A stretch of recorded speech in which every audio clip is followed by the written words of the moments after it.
My name is Peter. I'm a student of religion philosophy. Now, my question is on the textual authenticity of the Quran. First, when Abu Bakr commanded Zaid to gather the text together, he did that. But there is also written in Al Bukhari, volume number 5, page 96, Abdul ibn Masud, he was the authority mentioned by Muhammad. He gathered a text. Then Salim, the freed slave, he gathered a text. And also Ubay ibn Ka'b, a master reciter mentioned by Muhammad. And there are also other people who compiled their text. But when Usman became the Khalifa, he ordered Zayed to make replicas, 7 replicas of his text and sent it to the different parts and ordered those previous texts to be burned. Now, if those master reciters compiled the Quran and Usman ordered those texts to be burned, now there rises a question on the authenticity of the Quran. MashaAllah. Brother knows about Ibn Masud, may Allah be pleased with him, about Zayd ibn Thabit, may Allah be pleased with him. MashaAllah. Many of the Muslims will not know those names. You know, now it's easy to go on the internet. Jesus Christ, peace be upon him, said in the Gospel of John, chapter number 8, verse number 32, seek ye the truth and the truth shall free you. Now, when internet is there, many people go on the internet, there are various websites which are speaking against Islam. They go, they get the name and they decide, no problem, brother. No problem. Brother, as far as the question is concerned, the people who compiled the Quran, there was a group of Sahaba, the companion of the Prophet. Whenever Prophet got a revelation, he repeated it to these scribes. And suppose, Ikra bismi rabbika allazi khalaq, khalaqal insana min alaq. He got the revelation, and Prophet, mashallah, very good memory, Allah saw to it that retained the memory. He repeated it. When he repeated, these scribes wrote down. The Prophet personally verified. He was an ummi. How did he verify? Okay, read it now. Ikra bismi rabbika allazi khalaq. Ah, correct.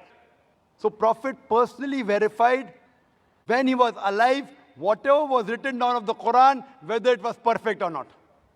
Under his personal supervision. And these scribes, they were selected by the Prophet, and that's how when the revelation came in 22.5 years, all was written down and later compiled in one book.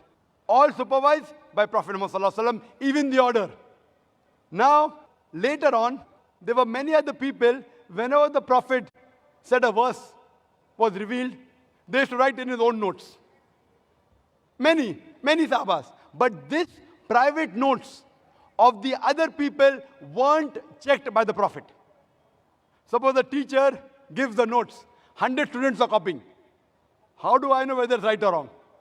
If I'm giving a lecture, if some people note down, chapter number, verse number, chapter number, verse number, how fast can they note down? And if I don't verify, they say, oh, Dr. Naik, you said this reference. Where did I say it? Have I checked it? So what happened later on, there were many variants version of the Quran.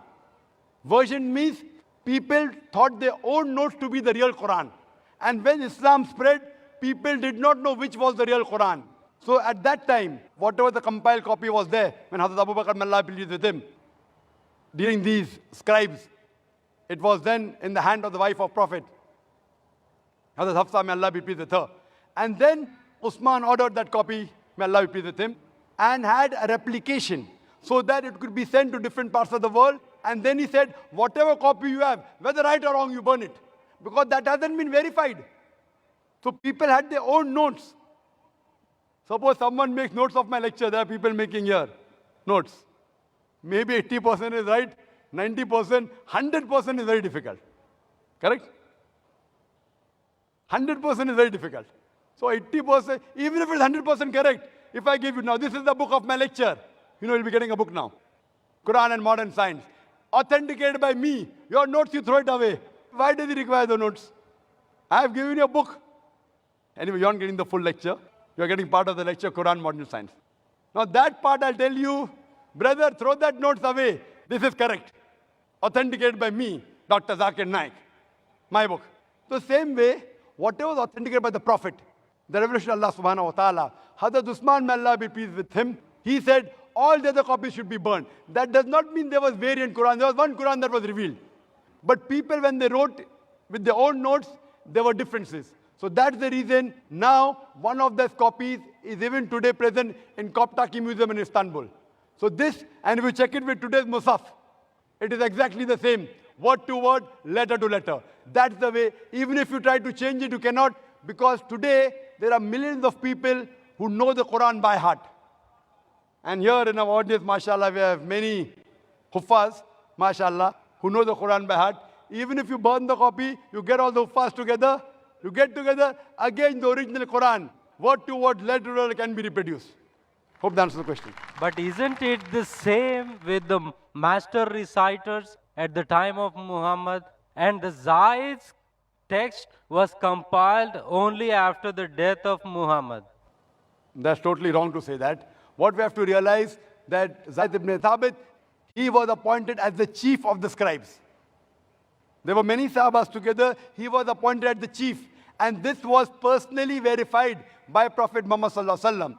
And later on, at the time of Hazrat Abu Bakr, may Allah be pleased with him, it was made into a book form. Because at that time, there was not paper, there was no pen. It was written on parchment, on bones, on blades, on different material. Then it was later transferred to one uniform material and made into a book form. Nowhere does it say that there were different versions. So all these scribes, even when it was written down again, when Hazrat Usman, when he ordered may Allah be pleased with him, those people who were alive in the group of the scribes, he called them. And among them again, Zayd ibn Thabit, he was appointed as the leader.